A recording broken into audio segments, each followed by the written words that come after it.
আজকের আমার ব্রাইড বাঙালি হওয়ার সত্ত্বেও তাকে আমি কেন রাজস্থানী ব্রাইডদের মতো সাজালাম সেটার একটা বেশ ইন্টারেস্টিং ব্যাপার রয়েছে।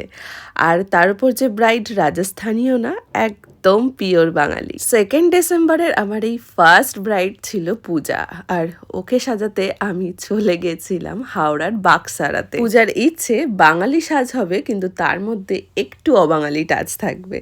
মানে ও পুরোটাই একদম লাল সিঁদুর সব কিছুতেই ও সাজতে চায় বাঙালি, কিন্তু তার মধ্যে একটু একটু ছোঁয়া থাকবে অবাঙালির। আর সেটা আমি বুঝলাম ওর ড্রেসিং সেন্সে।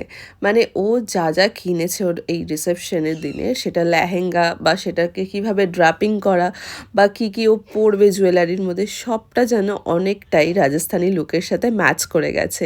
তাই আমিও বেশ মন খুশিতেই ওকে সাজানো শুরু করলাম। এরকম অনেক ব্রাইডই থাকে যাদের ইচ্ছে একটু অন্য রকমভাবে সাজার বা অন্য কালচারে যেরকম সাজ হয় সেরকমভাবে সাজার, কিন্তু ফ্যামিলি প্রেশারে তারা আর সেটাকে মানিয়ে উঠতে পারে না।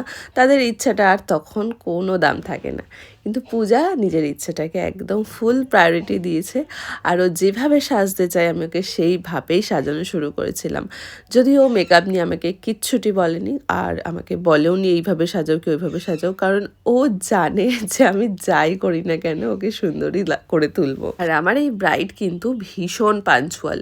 ওকে দেওয়ার টাইম মতো একদম ও আমার সামনে এসে উপস্থিত ছিল। বলেই দিয়েছিলাম আগে থেকে যে তোমার পরে কিন্তু আমার ব্যাক টু ব্যাক ব্রাইড আছে। আর সেই মতো ও বসে পড়েছিল একদম আমার কাছে। আর দেখো মেকআপটা এখানে মোটামুটি কমপ্লিট করেছি।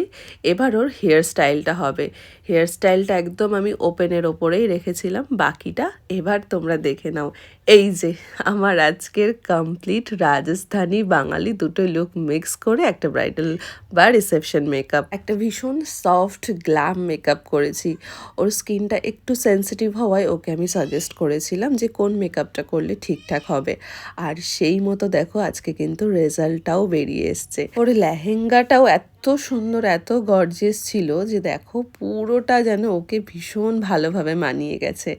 আর সত্যি এরকম সাজার পরে মুখে যদি একটু ব্রাইডের হাসি থাকে না, তাহলে আর কি চাই বলো। তো পূজাকে এই লুকে দেখতে তোমাদের কেমন লাগছে অবশ্যই জানিও।